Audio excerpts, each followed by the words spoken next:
Te damos la bienvenida a tu programa Palabras de Vida Eterna. En esta oportunidad compartimos el libro de Apocalipsis, Itgalut, Revelación.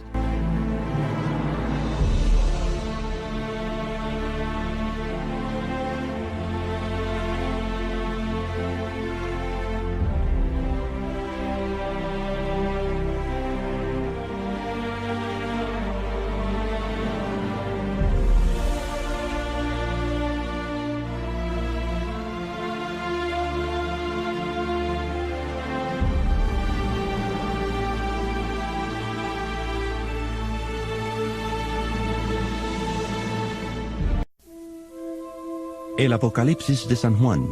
Apocalipsis 14. Después miré, y he aquí que el Cordero estaba de pie sobre el monte de Sión, y con él 144,000 que tenían el nombre de él, y el de su Padre escrito en la frente. Oí una voz del cielo como el estruendo de muchas aguas, y como el sonido de un gran trueno.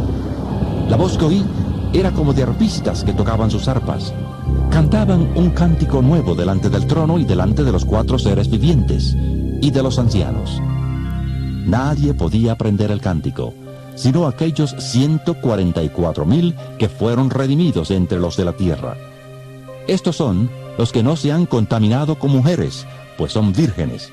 Son los que siguen al Cordero por donde quiera que va. Estos fueron redimidos de entre los hombres como primicias para Dios y para el Cordero. En sus bocas no fue hallada mentira, pues son sin mancha delante del trono de Dios. Bueno, para recordar un poco los capítulos anteriores, en el capítulo 12 aparece una señal de una mujer, decía que tenía una corona de 2 estrellas, estaba el sol y la luna a su alrededor. Y después aparece otra señal de un dragón terrible que quería devorar al hijo de esta mujer. Ya hemos visto que esto representa al pueblo de Israel que está siendo perseguido por Satanás durante todo el tiempo. Y en ese tiempo final, Satanás va a estar queriendo perseguir a Israel para acabarlo definitivamente. Todo eso mostraba. En el versículo 17, por ejemplo, el capítulo 12, dice: entonces el dragón se llenó de ira contra la mujer y se fue a hacer guerra contra el resto de la descendencia de ella, los que guardan los mandamientos de Dios y tienen el testimonio de Yeshua HaMashiach. Entonces la mujer representa una entidad, un pueblo. En este caso es el pueblo de Israel, de quien saldría también el Mesías. Entonces el dragón, ¿a quién va a perseguir? A la descendencia, al resto de la descendencia de ella. Y cuando habla del resto de la descendencia es porque los israelitas en el correr de los tiempos fueron esparcidos entre las naciones. Y la única manera de identificarlo a ellos, de saber que son pueblo de Dios, es viendo si están guardando o no los mandamientos. Cuando la gente no está cumpliendo los mandamientos es fácil, no son pueblo de Dios, simplemente. Después en el capítulo 13 aparecen 2 bestias. Y habíamos visto que representaban a los imperios que en el pasado habían perseguido a Israel, le habían hecho guerra, la habían conquistado y ahora aparecen en los últimos tiempos, pero combinados. ¿Cómo se puede? Toda una mezcla. Entonces vimos la primera bestia, ¿no? Y la segunda bestia es como un tipo falso Mesías, un falso profeta que habla en nombre de esta primera bestia. Se puede decir entonces como un líder que va a estar encabezando estas denominaciones o estas agrupaciones religiosas, políticas, hererea, como dice la Biblia. Entonces estoy en resumen hablándole un poco de los que vimos los capítulos anteriores. Ahora en el capítulo 14, ¿qué aparece? Dice, pero una cosa más. En el capítulo 13 también vimos que aparece ya la señal o la marca que esta bestia va a obligar que tengan todas las personas. Y fíjense lo que dice ahí en el versículo 7. Y se le permitió hacer guerra contra los santos y vencerlos. También se le dio autoridad sobre toda tribu, pueblo, lengua y nación. Y fíjense el 8. Y la adoraron todos los moradores de la tierra. Ustedes cuando leen esto podrán decir, a menos yo jamás le voy a adorar a la bestia, ¿no? ¿Así dicen o no? ¿O no? O ustedes dicen, yo también le voy a adorar. Nadie va a decir que le va a adorar. Pero acá dice, todos los moradores de la tierra, y sale una excepción. Dice, todos los moradores de la tierra cuyos nombres no estaban escritos en el libro de la vida del Cordero, que fue inmolado desde el principio del mundo. Entonces, lo que generalmente yo voy a decir es que mi nombre está escrito en el libro de la vida. ¿Ustedes suelen decir así? ¿Sí o no? ¿Suelen decir o no? Mi nombre está... ¿Y cómo puedes asegurar de que vos no vas a ser el que vas a adorar a la bestia? Y porque mi nombre está escrito en el libro de la vida. Y si no está, claro que está. Y si no está, claro que está. Voy a pegar en... Ya empiezo a enojarme. Inclusive me siento mal cuando alguien duda de eso. ¿Sí o no? Hasta soy capaz de desafiarle a muerte. ¿Cómo puedo asegurar que mi nombre está escrito en el libro de la vida? Segundo, ¿qué es el libro de la vida del Cordero? ¿Realmente tengo un entendimiento profundo de lo que eso es? ¿O solamente algunas bases, tipo más o menos lo que me han dicho? Sí, en el culto pasado el pastor explicó más o menos lo que era, pero no sé muy bien. Pero lo que sí sé, que mi nombre está ahí. ¿Sí o no? Estoy seguro que mi nombre está ahí. Entonces eso es lo que ha hecho que muchas personas digan que su nombre está en el libro de la vida, pero no saben qué es el nombre de la vida. El libro de la vida, no el nombre. El libro de la vida, no saben. Bueno, entonces, ¿cuál es la característica de los que están escritos en el libro de la vida? No van a adorar a la bestia. Segundo también, ¿quién es esta bestia? ¿Qué hace? ¿Cómo hace que todo el mundo le siga? Dice que impone sistemas, estilos de vida, y la gente le sigue. Eso es adorar. Adorar es seguirle a algo que se te estableció.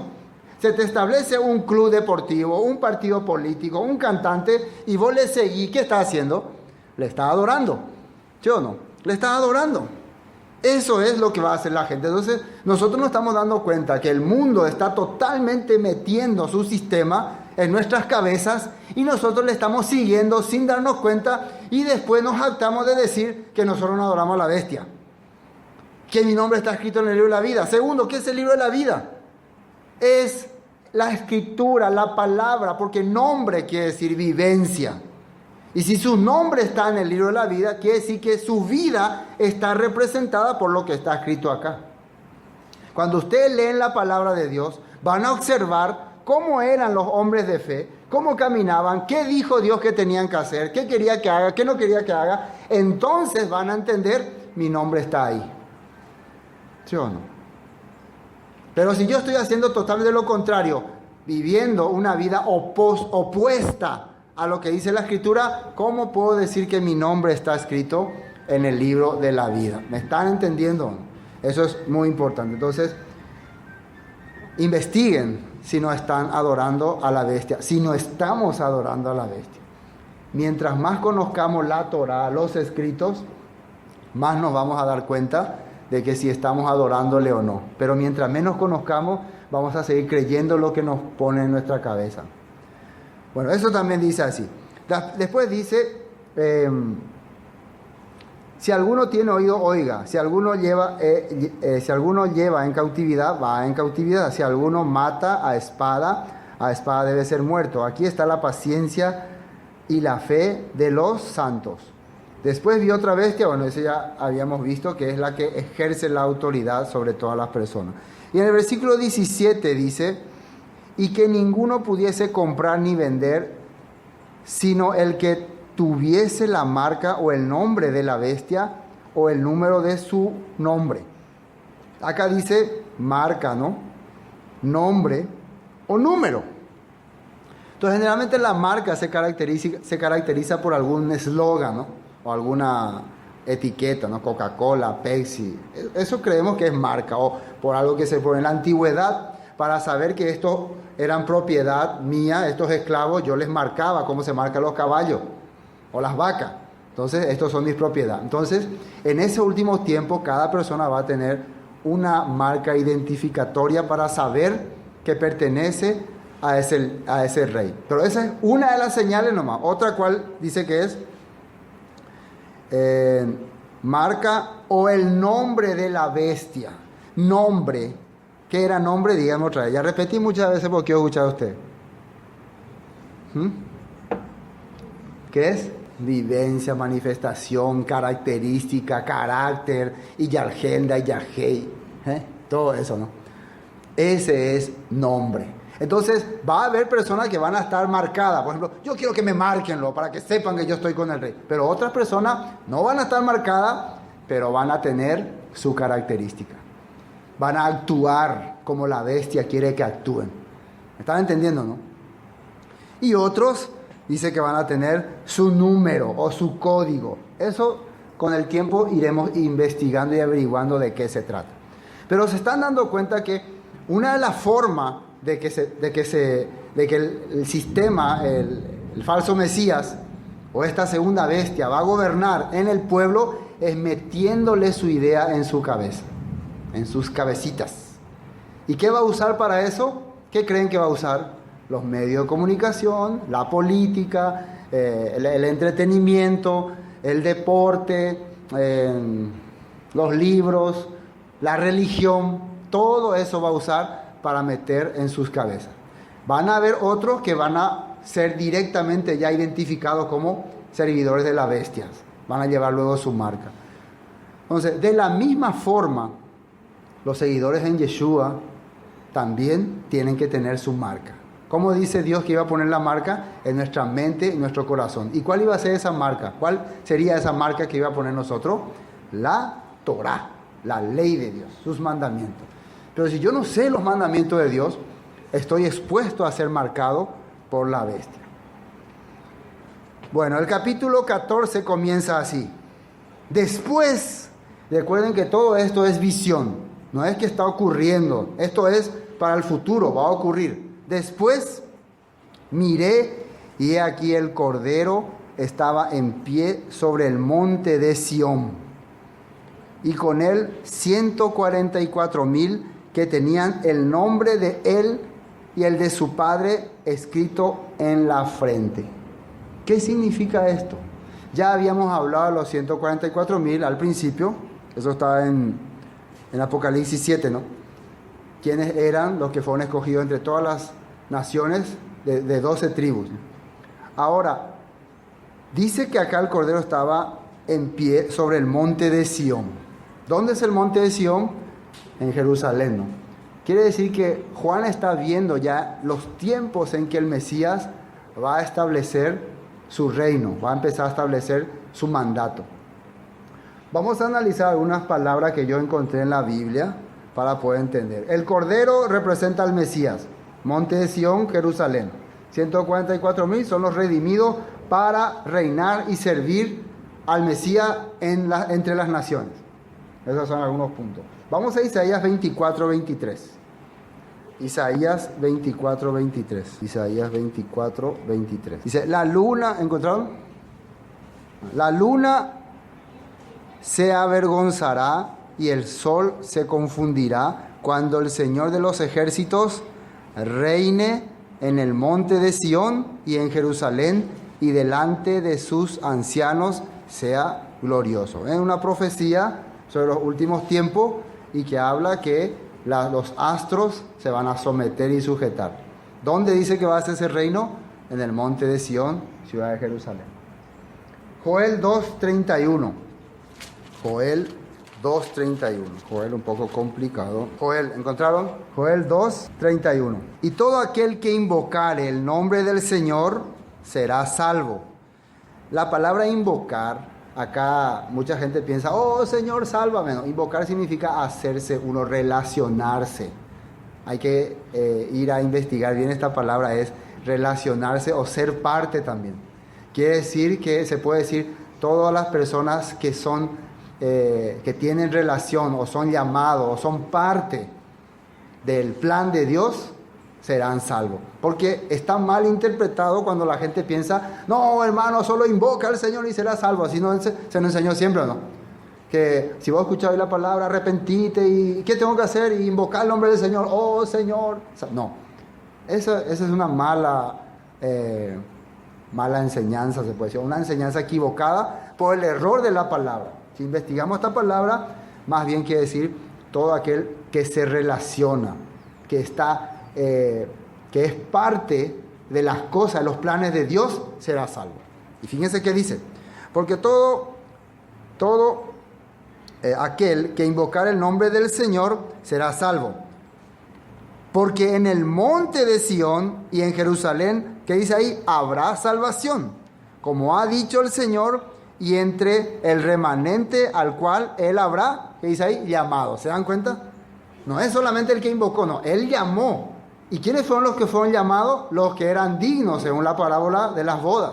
Porque hay algunos que fueron llamados, pero no fueron dignos. No aceptaron la invitación, no tuvieron el deseo de formar parte del pueblo de Dios. Entonces no llegaron al lugar donde hay la salvación, que es en Sión. Están captando ese punto. Entonces, porque así ha dicho el Señor, entre el remanente al cual Él habrá llamado. Ustedes son parte de ese remanente que Él llamó. Amén. Ay, bueno, entonces tenemos que ser parte de sus planes, de sus propósitos. No ser espectadores, no ser, ¿cómo se puede decir? Transeúntes, así se dice. Gente que camina nomás alrededor. Ustedes suelen ver los programas, las películas. Están los actores principales y los que suelen caminar nomás por ahí, circulan, andan. Entonces hay que saber, ¿quién soy yo? ¿Soy un protagonista? ¿Soy alguien que estoy realmente relacionándome con el plan de Dios? ¿O simplemente alguien que estoy de vez en cuando así, un extra? Un extra que estoy cubriendo el espacio vacío. Eso tengo que saber. Estamos viendo, todo esto se relaciona con lo que está saliendo en Apocalipsis, del Cordero que está sentado en el monte de Sión. Y también de los 144,000 que le siguen. Si ustedes analicen bien ese versículo que hemos leído, el primer versículo, se va a relacionar directamente con estos textos que estamos compartiendo. El Cordero reinando en Sión, el Mesías, y sus seguidores, un remanente, dice, un remanente llamado, un remanente preparado para seguirle. A uno dirá, y si no hay, si 144,000 parece muy poco, ¿no? Acá en Paraguay tenemos 4 millones de habitantes. Entonces 144,000 parece muy poco, y si queremos irnos mucho, no se preocupen. No es que muchísimos van a ser escogidos, ¿no? Sino pocos. Pero entre esos pocos, yo quiero estar. Entre esos pocos, que seamos muchos. ¿Se puede decir así o no? Que nosotros seamos muchos entre esos pocos. Porque nosotros pensamos en la multitud de las personas, pero Dios quiere que yo piense primero en mí y en los que estamos acá, alrededor de nosotros. ¿Para qué estamos pensando en todos los millones de habitantes si ni siquiera yo estoy preparándome para ser parte de ese grupo escogido? ¿Entienden? Entonces los 144,000 van a ser personas fieles, personas dignas de estar en el reino del Mesías. Y detrás de ellos, yo les dije la vez pasada, van a venir más. Pero nosotros, nuestro anhelo no tiene que estar en ser seguidores de los 144,000, sino ser seguidores del Mesías. Amén. Bueno, esto hay que entender muy bien. Miqueas capítulo 4. Miqueas capítulo 4. Miqueas capítulo 4, versículo 5. Dice, aunque todos los pueblos anden cada uno en el nombre de su Dios, atiendan bien lo que dice ahí, nosotros con todo andaremos en el nombre del Señor nuestro Dios enteramente y para siempre. Y acá aparece nombre. Y en Apocalipsis decía, para recordar, que después de aquí vi al Cordero en pie en el monte de Sión, y con él 144,000 que tenían el nombre de él y el de su padre, ¿no? ¿Qué es el nombre? Ya habíamos dicho, es carácter, vivencia. Entonces cuando dice que estos 44,000 tenían el nombre del Mesías y de su padre, quiere decir que andaban conforme a las reglas establecidas por él. Por eso si ven Miqueas dice, aunque todos los pueblos anden cada uno con la característica de sus dioses, con la naturaleza de sus dioses, con la vivencia de sus dioses, nosotros todos andaremos con el nombre, con la manifestación, con la esencia, con el carácter del Señor nuestro Dios enteramente y para siempre. Están entendiendo, ¿no? ¿Qué es lo que significa nombre? Entonces dice que el nombre se les puso en la frente y tenían el nombre de Dios en la frente. Entonces, cuando se habla de frente en la Biblia, quiere decir mente, o lo que nosotros guardamos en nuestra mente. ¿Qué es lo que guardamos en nuestra mente? ¿Qué están haciendo ustedes ahora al escuchar, están entendiendo, conociendo? Entonces, cuando se habla de la mente en su frente, se refiere a personas que tenían entendimiento o conocimiento de la palabra y de la escritura. Es claro, si uno puede tener conocimiento de Dios, si uno puede entender su mensaje, no vas a poder manifestar su vida, no vas a poder vivir como Él vive. ¿Están entendiendo, no? Entonces, lo que nosotros tenemos que ver, que tener a Dios en nuestra mente es tener conocimiento de los planes de Dios, de las cosas de Dios. ¿Por qué ustedes celebraron Shavuot? ¿Por qué celebraron Yom Kippur? ¿Por qué se reunieron en Yom Teruah? ¿De dónde sacaron esa idea? ¿Se les vino nomás en su cabeza? ¿Sí? No, porque empezaron a conocer, a investigar, a aprender. Entonces, al tener en sus mentes los planes de Dios, ustedes le tienen a Dios. Y al tenerle a Dios y a sus planes en su vida, empieza a manifestarse en sus comportamientos. Entonces, una persona que se comporta opuesto a lo que a Dios le agrada, niega, rechaza, entonces podemos decir que no está haciendo las cosas que Dios establece. O sea, no le tiene en su mente. ¿Están captando, no? Eso es muy importante. Bueno, vamos a seguir. Isaías capítulo 9. Isaías capítulo 9, versículo 6. El capítulo 9 también habla del nacimiento y reinado del Mesías, dice. Los tiempos en que Él va a reinar. Y fíjense lo que dice el versículo 6. Dice, porque un niño nos es nacido, hijo nos es dado, y el principado sobre su hombro, y se llamará su nombre, se le va a llamar, se le va a conocer como admirable, consejero, Dios significa fuerza, fuerte, ¿no? Poder fuerte, Padre eterno, príncipe de paz. Eso van a ser sus identidades. Entonces, si se dan cuenta ustedes, pero ¿cuál es lo que es su nombre? ¿Se va a llamar Emmanuel? ¿Se va a llamar Jesús? ¿Se va a llamar Yeshua? ¿O se va a llamar príncipe de paz? ¿Se dan cuenta que ya aparecen muchos nombres? Lo que está diciendo acá, estas van a ser sus características. Va a ser príncipe de paz, admirable, Dios poderoso. Así se le va a conocer a este niño que va a nacer. Está hablando del Mesías. ¿Están entendiendo el significado de nombre? Porque dice que estos 144,000 llevaban el nombre de Dios y de Yeshua en sus frentes. O sea, en sus mentes y en sus conocimientos. ¿Qué más dice aquí en Apocalipsis? Voy a leer otra vez versículo 1. Después miré y aquí el Cordero que estaba de pie sobre el monte de Sión, y con él 144,000 que tenían el nombre y el de su Padre escrito en la frente. Bueno, para entender este punto otra vez, este versículo nomás me quedé ya trabado. Quiero mostrarles Juan capítulo 14. No nos vamos a apurar porque si este versículo no pasamos, los demás no vamos a entender. Lo que viene después no vamos a entender. Entonces sí o sí tenemos que descubrir qué son los 144,000 y qué es lo que tienen escrito en su frente. Muy importante. Juan capítulo 14. Lo interesante de esto es que cada vez que vayamos compartiendo, ya van a escuchar las mismas definiciones, el mismo concepto, entonces ya van a poder darse cuenta que todo se relaciona. Van a empezar a entender cuando aparezca nombre, cuando aparezca esto, por eso lo que decía tal parte ahí. Entonces vamos a unir los cabos, porque Apocalipsis es todo un misterio, y únicamente con los escritos de los profetas, los salmos, podemos entender lo que Juan está viendo. San Juan, ¿no? Capítulo 14. Fíjense lo que dice desde el versículo 12. De cierto os digo, el que en mí cree, las obras que yo hago, él las hará también. y aún mayores hará, porque yo voy al Padre. Todo lo que pidiereis al Padre en mi nombre, entiendan bien ahí, lo haré para que el Padre sea glorificado en el Hijo. Si algo pidiereis en mi nombre, yo lo haré. ¿Ustedes pidieron ya algo en el nombre de Yeshua?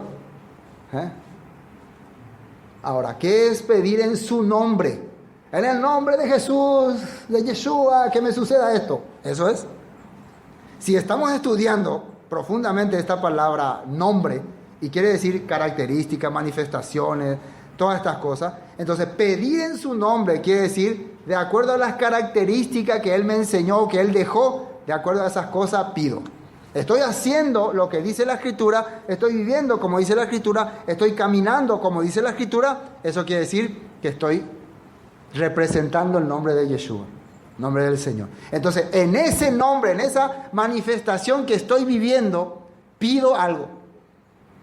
¿Ahora se entiende o no? O todavía no me entienden. Pero ¿qué cree usted? ¿Qué cree que hace la gente? Hay mucha gente que pide a Dios, pero está haciendo totalmente lo contrario. Está rechazando la palabra, menospreciando la palabra, pero se la pasa orando. Siempre me viene en la mente este texto de Proverbios, que la oración del que rechaza la ley es abominable, algo así dicen, ¿no? Es abominable la oración de alguien que menosprecia la ley de Dios. Será abominable. No le gusta escuchar esto a muchas personas, pero así está escrito. Dios no oye a los pecadores, dice en Juan 9:31. Sabemos, cuando este ciego dice sabemos, porque sabe en la Escritura, dice. No es que sabemos de saber, de que una creencia popular. La Escritura dice que Dios no acepta peticiones de hombres que están transgrediendo su mandamiento. Lo único que va a aceptar es reconocimiento y pedido de perdón o arrepentimiento. Eso sí. Pero si vos le pedís algo a Dios, por favor concédeme esto, concédeme hasta salud o bienestar o lo que sea, y son un transgresor, son una persona que viví transgrediendo, no funciona. Entonces todo lo que pidieres en mi nombre os lo dará. Entonces la gente, en el nombre de Jesús, no, hermano, pon el nombre de Jesús como confianza, y se hace una idolatría. Empiezan a usar el nombre de Jesús vanamente, porque sus vidas no representa la característica que Él quiere. ¿Están entendiendo, no? Por eso no quería yo pasar este versículo 1, porque era muy importante. Y continuemos. ¿Qué dice más? Todo lo que pidiereis al Padre, versículo 13, ¿no? En mi nombre lo haré, para que el Padre sea glorificado en el Hijo. Si algo pidiereis en mi nombre, yo lo haré. Si vivimos como Dios establece, Él nos va a dar todas las cosas que le pedimos. ¿Por qué? ¿Saben por qué? Porque si yo estoy viviendo la vida que Yeshua y que el Padre establecieron, jamás le voy a pedir algo contrario. Jamás le voy a estar pidiendo algo que no está de acuerdo a sus planes. Porque yo estoy viviendo conforme a sus planes, es lógico que lo que le voy a pedir es para continuar sus planes. Porque mi deseo es caminar conforme a su mandato. Pero como la persona no sabe luego ni cuáles son los planes de Dios y tiene sus propios deseos, pero sabe que Dios es poderoso y sabe que Jesús es su Salvador, le utiliza a Jesús y a Dios para pedirle sus deseos. Quiero esto, quiero aquello, quiero que me dé esto, quiero que me dé aquello. Pero no tiene nada que ver con los planes de Dios. No, a mí no me importan los planes de Dios, pero yo quiero que me dé esto. Mira, sebe, sin con a Dios. O le pide al pastor que ore para que le dé estas cosas. Imagínense, el pastor tiene que ser también cómplice. ¿Qué va a hacer? No le queda otra. ¿Ustedes creen que el pastor se va a animar a decirle, no, hermano, no voy a orar por esas cosas? A Dios no le gustan esas cosas, así que no voy a orar por vos. ¿Creen que le puede decir así? ¿Cuadra? No cuadra decirle así. Nunca más le va a saludar al pastor si le dice así. Tiene que tragar nomás. Ay, Señor, ayúdale a entender a esta persona tu voluntad. Ayúdale, por favor. Sí, así es. Terrible es esta vida. Y dice más, si me amáis, y mire el contexto. Estamos hablando de pedir a Dios en su nombre y todo te va a dar. Y el versículo siguiente nada más ya comprueba lo que estamos diciendo. Para que no digan que tocamos un versículo fuera del contexto. ¿Qué dice ahí? Si me amáis, ¿qué es amar? Ahava, servir, reunir, congregar, alabar. Todas estas cosas es amar. Dice, si me amáis, guardad mis mandamientos. Entonces le estamos pidiendo en su nombre, pero no queremos saber nada de su mandamiento, de su reunión, de su congregación, de los hermanos, del pastor, de nadie. Déjenme en paz. Pero, Señor, qué falsedad. Qué gran falsedad. Si me amáis, guardad mi mandamiento. O sea, hay que ir a investigar cuáles son esos mandamientos, esos misbot, dice la Biblia. Y yo rogaré al Padre y os dará otro consolador, para que esté con vosotros para siempre. ¿Qué es el consolador? El que te da satisfacción. Te hace sentir que tenés protección en tu vida. No te hace sentir solo. ¿Pero qué era que decía arriba? Guardad mis mandamientos. Nosotros nos quedamos, ay, quiero ese consolador, quiero ese ruach, ese espíritu que me haga sentir que tengo la compañía de Dios, que me haga sentir que estoy protegido. Eso yo quiero o no. Pero cumplir los mandamientos, no, eso es pesado, no.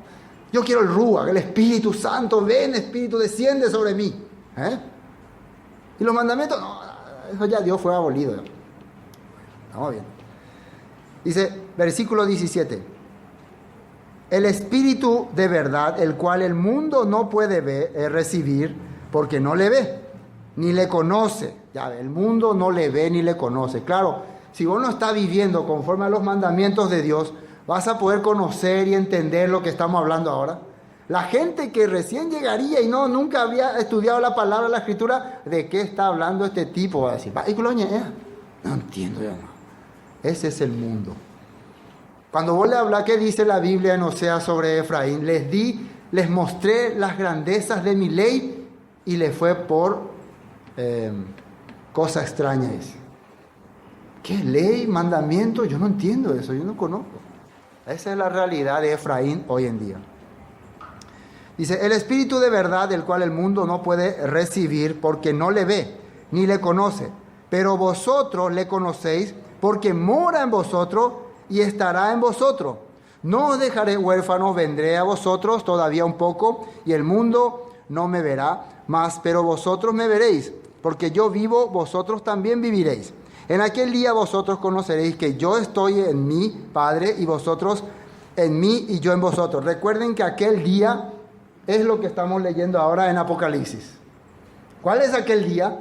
El tiempo final. En aquel día ustedes van a sentir, van a verme a mí y al Padre. ¿Ahora se está cumpliendo o no? Estos seguidores de Yeshua, que dice que tenían en su frente el nombre de el Padre, el Creador, y de Yeshua Mashiach. En aquel día ustedes estarán conmigo, me verán, caminarán conmigo. Está hablando ya Yeshua para esos tiempos finales. ¿Entienden? Después, el que tiene, versículo 21, el que tiene mis mandamientos y los guarda, ese es el que me ama. Y el que me ama será amado por mi Padre, y yo le amaré. ¿Y qué dice ahí? Me manifestaré a él. Voy a aparecer delante de él. Voy a ser su pastor, voy a ser su guía, su líder. Voy a ser su rey, su soberano, su señor. Eso es la palabra, me manifestaré. Voy a ser quien gobierne su vida, quien controle, quien le proteja. Eso es lo que está ocurriendo ahora en Apocalipsis. Y versículo 22, le dijo Judas, no el Iscariote, Señor, ¿cómo es que te manifestarás a nosotros y no al mundo? ¿Cómo es que vamos a ver que con nosotros vas a estar y no con el mundo? ¿Cuál es la pista? ¿Sí o no? ¿Cómo se va a saber que estás con nosotros y no estás con el mundo? ¿Cómo se va a poder diferenciar los que son de Dios y los que son del mundo? Eso está preguntando Judas, uno de los discípulos. Respondiendo Yeshua le dijo, el que me ama, mi palabra guardará, y mi Padre le amará, y vendremos a él y haremos morada, tabernáculo, suca. Su cuerpo va a ser nuestra casa. Y si el cuerpo de Yeshua y de Dios, si mi cuerpo es la casa de Yeshua y de Dios, ¿cómo creen que va a actuar este cuerpo? ¿Cuál va a ser su manera de comportarse? Borrachera, altanero, orgulloso, déjenme, soy la casa de Dios, soy la casa de Yeshua, así va a actuar. Ahí vas a reconocer quién sí y quién no. Vas a ver cómo camina, cómo se comporta, a quién le sigue al verdadero Mesías o le sigue al falso Mesías, al rey de este mundo, al que está gobernando este mundo, al que está poniendo la marca en todo. Ahí se van a dar cuenta quién es y quién no es. Porque en los últimos tiempos, los que son escogidos, los que han guardado la palabra, los que han cumplido mi mandamiento, los que me han amado, van a ser mi casa, mi morada, mi templo. Amén. Esa es la forma de que vamos a identificar a los escogidos de Elohim. Bueno, respondiendo Yeshua le dijo: el que me ama, mi palabra guardará, y mi Padre le amará, y vendremos a él y haremos morada en él. Contrario, el que no me ama significa no me sirve, no se congrega conmigo, no le sirve a los demás, no tiene fuerza. Todo eso significa no me ama. No guarda mis palabras, y la palabra que habéis oído no es mía, sino del Padre que me envió. ¿Están entendiendo? La palabra que yo le estoy hablando es la palabra que envió el Padre. ¿Y cuál fue la palabra del Padre? Lo que está escrito en la Torá. El que no guardó la Torá me rechazó a mí, le rechazó a mi Padre. Eso está hablando. No viviste conforme a lo que se estableció. Quiere decir que me rechazaste a mí. Entonces no tenés tu nombre escrito en mi libro. ¿Me entienden este punto? Qué terrible esta cosa. Pero así estamos abriendo este tema, ¿no? Claro que es un poco raro para muchas personas, pero estamos viendo los textos contundentes. Os he dicho estas cosas estando con vosotros. Bueno, veamos Hebreos 10, 16. Otro punto sobre el nombre. El nombre en la frente y marcado. Hebreos 10, famoso versículo, ¿no? 16, 17. Cuando Dios dijo que iba a hacer el pacto, ¿cómo dijo que iba a establecer con su pueblo? Recuerden que Hebreo ya está leyendo, el escritor de Hebreo está mencionando un texto que aparece ya en Jeremías capítulo 31. Solamente está confirmando. No es que él está dando como original. Dice así, versículo 16. Este es el pacto, alianza, acuerdo que haré con ellos después de aquellos días, dice el Señor. Después de aquellos días significa después de los días en que ellos me comprendan, me entiendan, se arrepientan, se den cuenta que han vivido en su pecado y quieran volver a mí. Eso significa después de aquellos días. Se llama los tiempos finales, los tiempos en que la gente ya renuncia a toda idolatría, renuncia a todo paganismo, renuncia a todo pecado. Después de aquellos días, que dice, haré este pacto. ¿Y cuál es el pacto? Pondré mi Torah, mis leyes, en sus corazones y en su mente la escribiré. Quiere decir que me van a amar de todo corazón y me van a servir porque me conocen. No solamente van a ser obligados, no es más que van a vivir bajo, como dice alguno, bajo letra, porque la letra mata, ¿no? Sino va a ser en el corazón. En el corazón van a tener mi ley. ¿Y cuál es su ley? La misma que está en la Escritura. Una cosa es que esté la ley en la Escritura y otra cosa es que esté en mi corazón. Si está acá en la Biblia, está ahí. Aunque yo agarre la palabra dice, puede ser que parezca muy espiritual, pero esto tiene que estar en mi corazón. Eso dice que va a ser el pacto que en los últimos tiempos Yeshua va a hacer con nosotros. Ya no va a estar simplemente en la Escritura, en la Biblia, va a estar en mi corazón. Y si está en mi corazón, es porque mi mente está funcionando y voy a actuar de acuerdo a eso. Mi comportamiento va a ser de acuerdo a eso. Bueno, creo que entendimos muy bien. ¿Qué más dice en Apocalipsis? Versículo 1 de esto fue, ¿no? ¿Terminaremos? Vamos a ver. Versículo 2. Y oí una voz del cielo como estruendo de muchas aguas y como sonido de un gran trueno, y la voz que oí era como de arpistas que tocaban sus arpas. Y cantaban un cántico nuevo delante del trono y delante de los 4 seres vivientes y los ancianos, y nadie podía aprender el cántico, sino aquellos 144,000 que fueron redimidos de entre los de la tierra. Primero hablamos de estos escogidos de Dios, que es tener a Dios, tener en la frente, ¿no?, el nombre de Dios. ¿Qué significa eso? Ahora dice que se escuchaban ya sonidos del cielo. Recuerden que acá ya se está estableciendo, según lo que estamos viendo, se está estableciendo el trono en Sión, el Cordero está en Sión, y al lado de él ya están los que van a reinar con él, los 144,000, y se empiezan a escuchar como ya cantos o alabanzas, truenos. Todo esto es una referencia a lo mismo que había ocurrido en tiempo de Moisés cuando bajaba la Torá. Había sonidos, truenos y el pueblo ahí abajo aclamando. Es una manifestación del poder y la gloria de Dios. Eso se está viendo. Pero esto ya no es nuevo, también ya se había mencionado, por eso quiero ver acá en los textos de la Biblia, Ezequiel 43. Recuerden que Ezequiel, a partir del capítulo 40, ya está hablando acerca del reino que va a ser establecido por el Mesías. Ya ese es el tema ahí en Ezequiel, para poder entender bien. Miren lo que dice en Ezequiel 43. Por eso nosotros podemos decir que lo que Dios está haciendo, lo que Yeshua está haciendo con Juan, es confirmarle toda la escritura en un solo y final libro.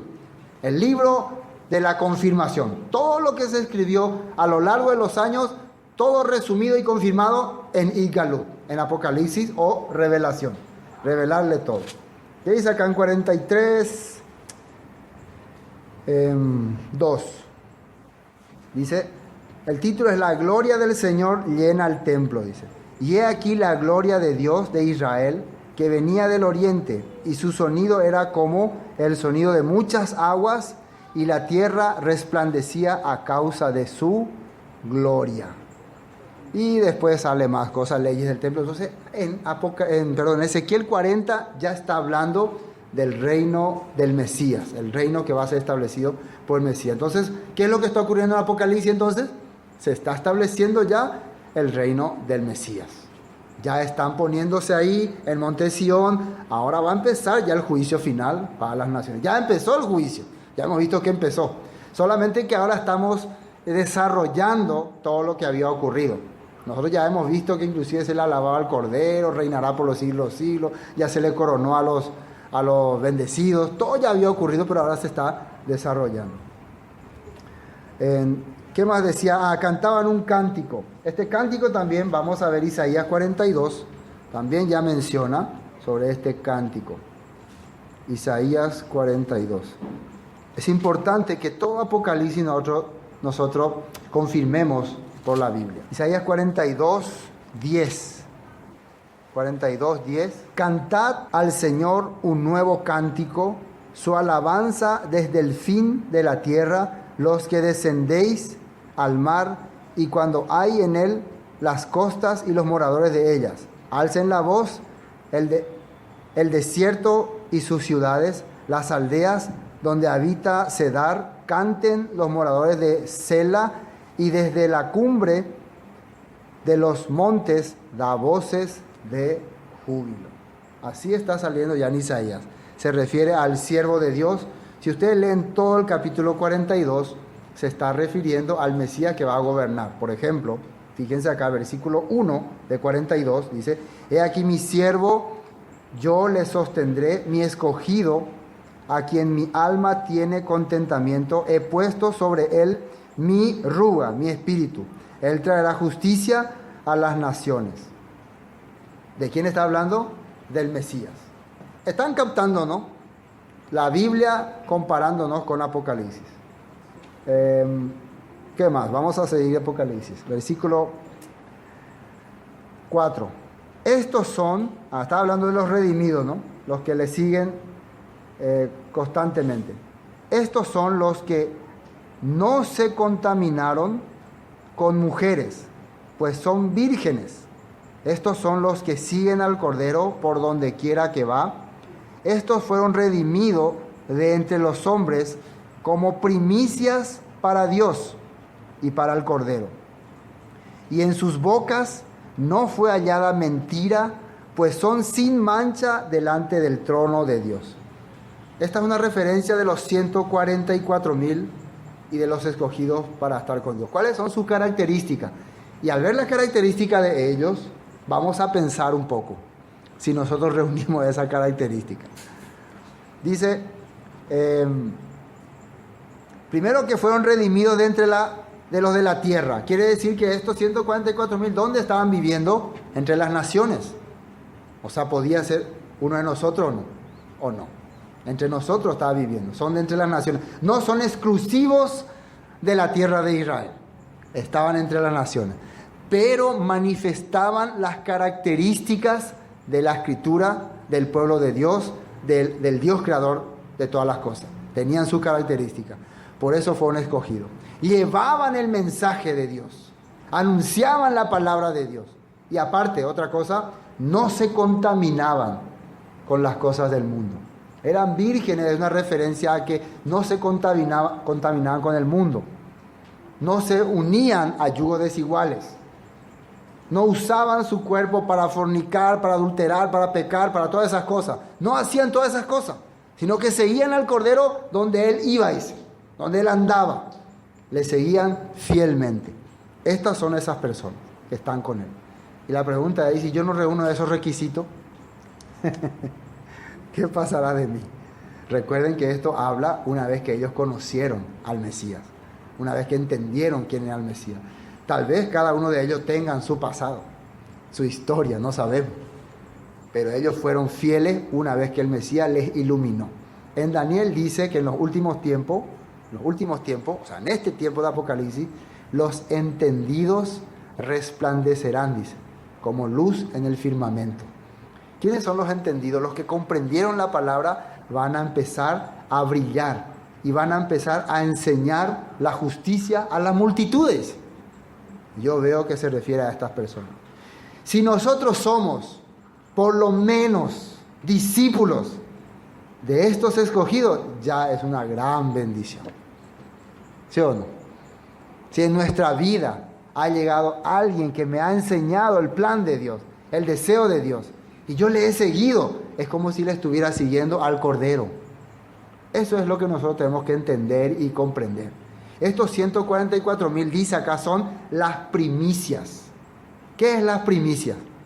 Los que comenzaron a dejar el mundo, a dejar las cosas y a seguirle al Cordero. ¿Qué quiere decir? Que detrás de ello vienen más. Hay frutos, hay resultados de sus vidas. Y eso es muy importante. Amén. Sí.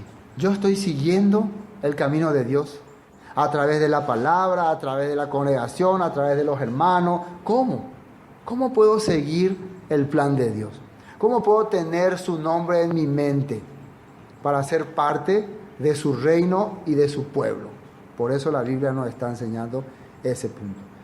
Y quiero ver un texto más, Sofonías capítulo 3. Después de terminar Apocalipsis, esto es un anuncio, si Dios nos permite, vamos a empezar a estudiar los profetas menores, a partir de Daniel.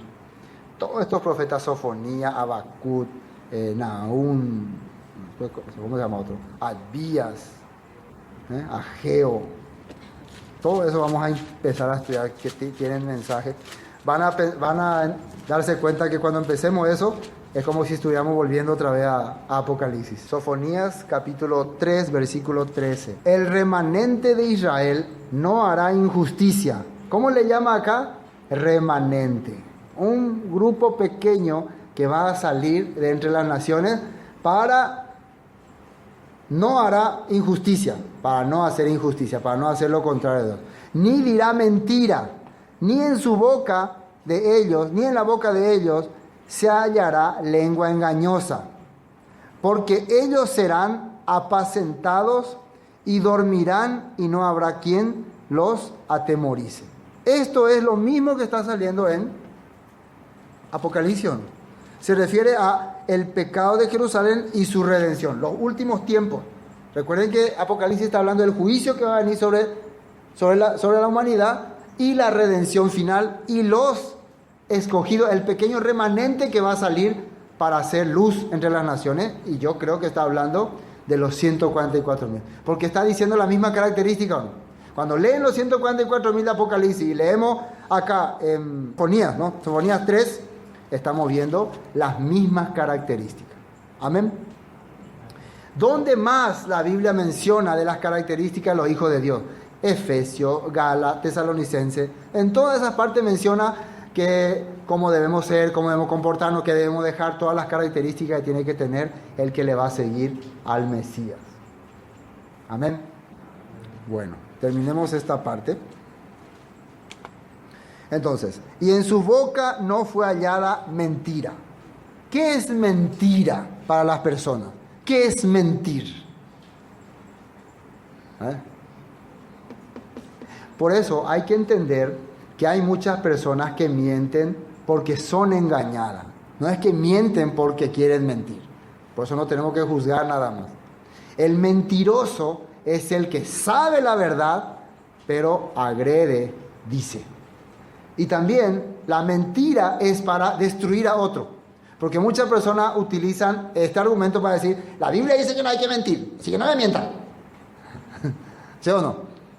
Muchas veces uno le puede decir una verdad a alguien, porque puede dañarle, puede perjudicarle con su familia, o perjudicarle en su salud, qué sé yo, muchas cosas. Entonces, no le decir la verdad. Eso no es pecado delante de Dios. Porque mucha gente dice, no, hay que decirme la verdad. No, no es así. La mentira, ¿qué es entonces? Primero, es una cosa que vos vas a usar para dañarle a alguien. Vas a decir una falsedad para dañarle a alguien. Vamos a un ejemplo. Le viene persiguiendo a hermano Isidoro un señor que le quiere matar con una feroz hacha, ¿no? Y yo, Isidoro Cañí, por favor, pastor, ese muñaina pecar ahí, háchale. Escondete allá en el baño. Pero la cara ahí, a ver. ¿No le viste a Isidoro por acá caminando? Yo soy pastor, predico la Torá, predico la Biblia, los mandamientos, dice, no mentirás. ¿Qué tengo que hacer? Díganme.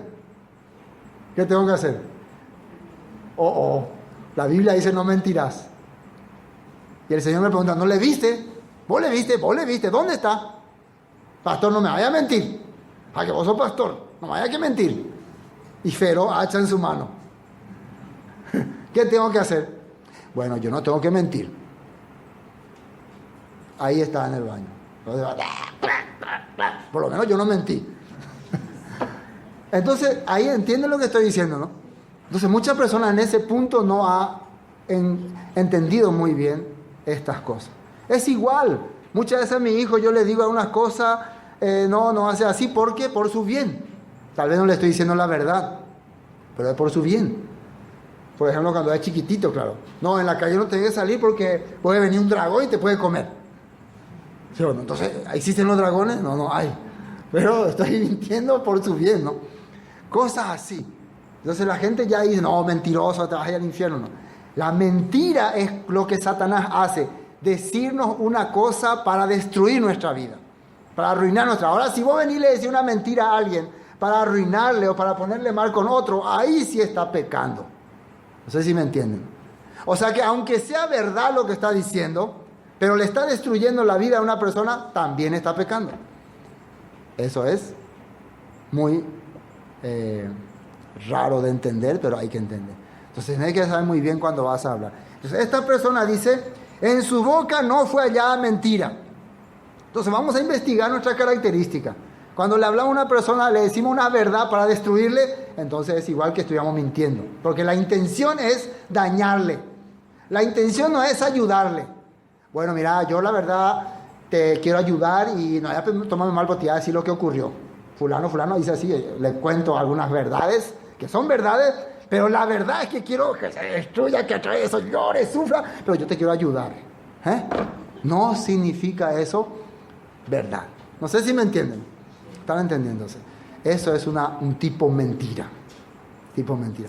Esta gente no se halló mentira en sus corazones. Cuando hablaba era para ayudar, bendecir a las personas. Es por eso que muchas veces no puedo decir las verdades que tengo que decir. ¿Entienden? No puedo decir. Y alguno me dirá, ¿por qué no me dijiste? No puedo. Porque eso es una cosa que va a dañarle. Puede ser que quiera decirle para destruirlo, para hacerle enojar, no. Después muchas veces se entera y se molesta. Entonces ahí lo único que hago es le pido perdón por no haberle dicho esas cosas. Prefiero guardar silencio. Eso es mucho mejor muchas veces.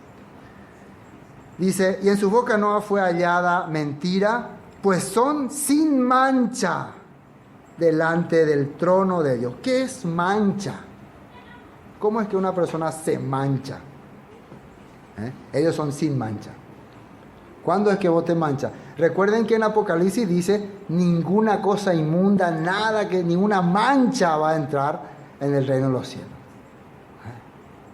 Y ahí yo ya me siento porque yo soy salpicado, manchado, lleno ahí como cebra o como dálmata, lleno de mancha. ¿Cuál es mi solución? ¿Cuál es el problema de esta gente? ¿Cuál es la característica de esta gente? ¿Por qué no tenían mancha? Es simple. Acá dice, versículo 4, estos son los que no se contaminaron con mujeres, pues son vírgenes. Estos son los que siguen al Cordero por donde quiera que va. ¿Se acuerdan qué dijo Yeshua a la mujer sorprendida en adulterio? Vete, le dijo, ¿no? Vete, le dijo. Y después que le dijo, no peques más. Y seguidamente les habló, el que me sigue no andará en tinieblas. Entonces, ¿cuál es la manera de que vos no tengas mancha en tu vida? Seguirle al Cordero. Si vos no le seguís al Cordero, es lógico, porque el Cordero es la luz, el Cordero te cubre, el Cordero es lo que evita que vos seas manchado en este mundo. Entonces, la persona que le sigue al Cordero no tiene mancha. Entonces, cuando dice que no tienen mancha, es porque siempre anduvieron, desde el día que fueron rescatados, siguiendo al Cordero. Y si hubieran sido manchados por ahí, mientras estaban con el Cordero, se limpiaban automáticamente. ¿Acaso no dice así en Primera de Juan? Y si alguno hubiera pecado, abogado tenemos para con el Padre a Yeshua HaMashiach. Si por ahí, andando con el Mesías, caminando con él, llegáramos a transgredir los mandamientos o a cometer un pecado, ¿quién se encarga de nosotros? A quien le estamos siguiendo. Eso es lo que quiere decir sin mancha. Entonces, nuestra seguridad para entrar en el reino de los cielos sin ninguna mancha es Yeshua HaMashiach. Seguirle a donde quiera que va. Amén. Bueno. Dice, y en sus bocas no fue hallada mentira, pues son sin mancha delante del trono de Dios. Y después ya empieza el versículo 6 con un ángel en medio del cielo que tenía el Evangelio eterno. Imagínense. ¿Ustedes creen que en 5 minutos vamos a poder compartir lo que significa el Evangelio eterno? Claro que no. Va a ser difícil, ¿no? Entonces, el siguiente tema que viene es un tema otra vez muy importante, porque el tema de discusión de la humanidad es el Evangelio. Hay que predicar el Evangelio, hay que vivir por el Evangelio, hay que servir el Evangelio. Y acá dice que en los últimos tiempos va a aparecer un ángel, en los últimos tiempos, predicando el Evangelio eterno. Entonces vamos a dejar para el próximo culto para saber qué es este Evangelio eterno. Amén. No se pierdan el próximo culto.